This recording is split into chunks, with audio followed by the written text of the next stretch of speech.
Your honour, ചുട്ടുപൊള്ളുന്ന ഒരു ദോശക്കല്ലിൽ തട്ടിത്തൂവിയ വെള്ളം പോലെ മനസ്സിൽ ചകാചക എന്ന് പതഞ്ഞു പൊന്നുന്ന പകയുടെ പാഷാണ ധൂമത്തിൽ നിരപരാധിയും നിർദോഷിയും നിസ്സഹായനുമായ ഒരു സാധു മനുഷ്യനെ നിയമവ്യവസ്ഥയ്ക്ക് ബലി കൊടുക്കുവാനും തദ്വാര ജീവിതത്തിന്റെ അനന്തമായ ആകാശച്ചെരുവിൽ വച്ചടി വിജയത്തിന്റെ റോക്കറ്റ് മാത്രം വിക്ഷേപിച്ച് പരിചയമുള്ള പാവം ഒരു അന്തർമുഖനായ അയൽവാസിയെ തച്ചു തകർക്കാൻ നടത്തിയ അതിക്രൂരമായ ഒരു ഗൂഢാലോചനയുടെ സുഖരപ്രസവമാണ് ഈ കേസ്. പിറക്കാനിരിക്കുന്ന ഒരു പിഞ്ചു കുഞ്ഞിന്റെയോ അതല്ലെങ്കിൽ മരിക്കാൻ കിടക്കുന്ന ഒരു പടുവൃതന്റെയോ പരിശുദ്ധി മാത്രം കൈമുതലായുള്ള എന്റെ കക്ഷി വെട്ടുവഴി കുട്ടമ്പുള്ള പട്ടാപകൽ പട്ടയടിച്ച് വെട്ടുകത്തിയുമായി വീട്ടിൽ കയറി വീട്ടുടമസ്ഥനെ ചെകിട്ടിലണ്ട് പൊട്ടിച്ചു എന്ന് പറഞ്ഞാൽ അത് തീർത്തും കെട്ടിച്ചമച്ച പൊട്ടിപ്പൊളിഞ്ഞു പോകാവുന്ന ഒരു ആരോപണം മാത്രമാണെന്ന് എനിക്ക് തെളിയിക്കാൻ കഴിയും. അതുകൊണ്ട് സത്യം ബോധ്യപ്പെടുത്തുവാന് ഈ കേസിലെ വാദിയെ വിസ്തരിക്കുവാൻ ബഹുമാനപ്പെട്ട കോടതി എന്നെ അനുവദിച്ചാലും. എന്താ പേര്? കൊച്ചുകൃഷ്ണൻ, കുളത്തൂർ കൊച്ചുകൃഷ്ണൻ. ഗുഡ്. അച്ഛൻ? മരിച്ചുപോയി. Very good. By the by, mister കൊച്ചുകൃഷ്ണന്റെ സ്വഭാവം എങ്ങനെയാ? ഞാനൊരു മാന്യനാ. മാന്യനാകും മുമ്പ് എങ്ങനെയായിരുന്നു സ്വഭാവം? ചാരായ ഷാപ്പ് നടത്തുകയായിരുന്നു. സർക്കാർ പൂട്ടിച്ച് മാന്യനാക്കിയതാ. ഗുഡ്. ഷാപ്പ് പൂട്ടിയ ദിവസം കേസിന് ആസ്പദമായ സംഭവം എന്തെങ്കിലും ഓർക്കുന്നുണ്ടോ? ഉണ്ടെങ്കിൽ അത് ക്രമം തന്നെ ഒന്ന് പറയൂ. ഷാപ്പ് പൂട്ടിയ ദിവസം ഏപ്രിൽ 1 ഷാപ്പ് പൂട്ടാൻ ഇതിലും നല്ല ദിവസം വേറെ ഉണ്ടോ? Yes, proceed. അന്ന് വൈകുന്നേരം ഞാനും ഭാര്യയും കൂടെ ഷാപ്പ് പൂട്ടിയ കാര്യം അയവറയ്ക്ക് വീട്ടിന്റെ വരാന്തയിൽ ഇരിക്കുകയായിരുന്നു. അപ്പോഴാണ് വെട്ടുവഴി നാറുന്ന പട്ടയടിച്ച് വെട്ടുകത്തിയുമായി വീട്ടിൽ കയറി വന്നത്. വെട്ടുവഴി പട്ടയടിച്ചാലുടൻ വെട്ടുകത്തിയുമായി നിങ്ങളുടെ വീട്ടിൽ കയറി വരാൻ നിങ്ങൾ ആരാ? മദ്യനിരോധന പ്രവർത്തകനോ? പട്ടയുടെ കട്ടുമൂത്തപ്പ വന്നതാ. എന്നിട്ട് ചോദിക്കുക, എന്തിനാടാ ഷാപ്പടച്ചതെന്ന്. അത് ഞാൻ എക്സൈസ് മന്ത്രിയോട് പറഞ്ഞോളാമെന്ന് മറുപടിയും പറഞ്ഞു. പറഞ്ഞു തീരണതിന് മുമ്പ് എന്റെ കവിളിലോട്ടൊന്ന് പൊട്ടിച്ചു. എന്നിട്ടെന്താ, പലരെണ്ണം പോയി. Very good. അടിച്ചത് കൈകൊണ്ടാ? എവിടെ നിന്ന് അടിച്ചത്? നേരെ കൺമുമ്പിൽ നിന്ന്. ഏത് കൈകൊണ്ട്? വലത് കൈകൊണ്ട്. ഏത് കവിളിൽ? വലത് കവിളിൽ. അതൊന്ന് കാണിച്ചേൻ. അവിടെ തന്നെയാണല്ലോ? ഉറപ്പാണല്ലോ? എന്റെ 8 കുട്ടികളാണ് സത്യം, ഉറപ്പാണ്. Okay, that's all your honour. സാക്ഷി വഴി വിശ്വസിക്കാനാവുന്നില്ല. എന്റെ കക്ഷി വലത് കൈ കൊണ്ട് വലത്തേ കവിളിൽ അടിച്ചു എന്നാണ് പറയുന്നത്. വലത് കൈ കൊണ്ട് ഒരാളെ ഓങ്ങി അടിച്ചാൽ അയാളുടെ ഇടതേ കവിളിലേ കൊള്ളൂ. This is a Himalayan or Anamudi blunder. സത്യമായും അടിച്ചതാണ് യുവർ ഓണർ. ഓഹോ, അത്രയ്ക്ക് ഉറപ്പാണോ? എങ്കിലും ഒരു കാര്യം ചെയ്യൂ, ആ വലത് കൈ കൊണ്ട് എന്റെ വലതേ കവിളിൽ അടിച്ചു കാണിക്കൂ. ആനടിക്കൂ. കോടതിക്ക് സത്യം ബോധ്യപ്പെടുത്താൻ നേരമായി. മടിച്ചു നിൽക്കാതെ അടിച്ചു തീർക്കൂ.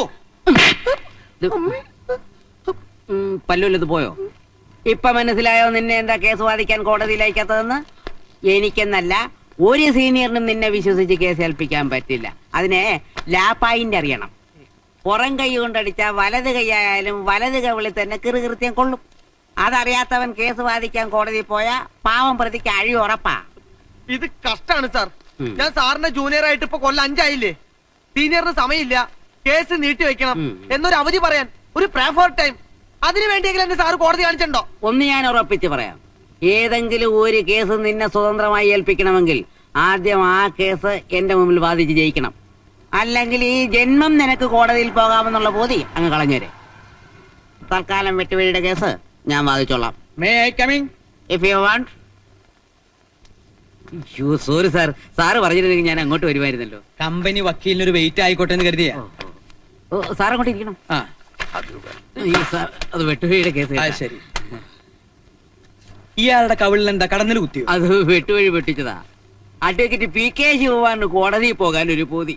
അത് രാവിലെ ഞാൻ അങ്ങ് തീർന്നു. അത് വളരെ നന്നായി. ഞാൻ ഇന്നാള് പറയണമെന്ന് വിചാരിച്ചതാ. എന്താ സാറ് പിന്നെ പറയാത്തത്? എന്താ പിന്നെ, ഇതാണ് ടാർജറ്റ്, ഇത് ടേൺ ഓവർ. ഈ എഗ്രിമെന്റിന് താൻ ഒരു ലീഗൽ ഡ്രാഫ്റ്റ് ഉണ്ടാക്കണം. മനസ്സിലായോ? ഈ ആഴ്ച തന്നെ കിട്ടണം. പിടിച്ചോ. എവിടെ കിട്ടിയേ? അതൊന്നും കാണിച്ചു കൊടുത്തേ. ഓർമ്മയില്ലാന്നോ? അപ്പൊ ഇടയ്ക്കിടയ്ക്ക് കിട്ടുന്നുണ്ടല്ലേ?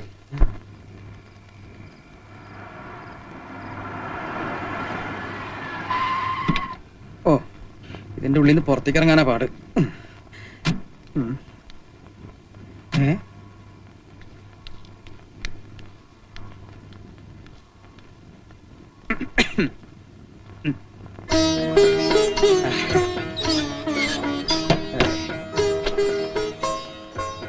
എന്തത്ര വൈകിയേ? നീ പിണങ്ങിയോ? എന്റെ സീതാലക്ഷ്മി, ആ വക്കീലിനെ ഒന്ന് കാണാൻ പോയതാ. ദേ, നീ മാപ്പാക്കണം.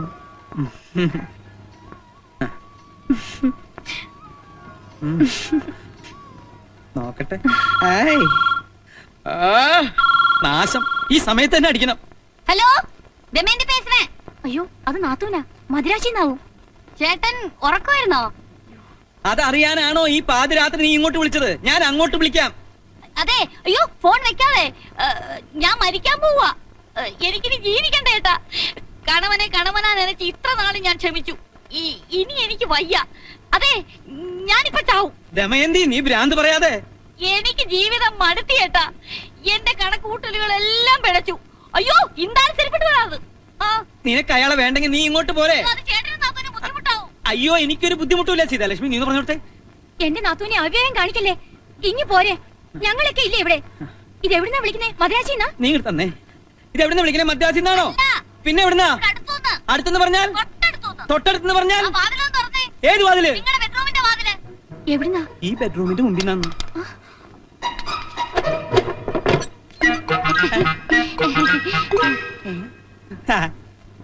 നിനക്കെന്താ തലയ്ക്ക് വല്ല അസുഖമുണ്ടോ? മനുഷ്യനെ ഒട്ടുപിടിപ്പിക്കാൻ. ഒരു മാസം തികയുന്നതിന് മുമ്പ് വീണ്ടും വഴക്കടിച്ചു വന്നു എന്ന് പറഞ്ഞാൽ ചേട്ടൻ ഇഷ്ടപ്പെട്ടില്ലെങ്കിലോ എന്ന് കരുതിയാ ഒന്ന് ടെസ്റ്റ് ചെയ്താ.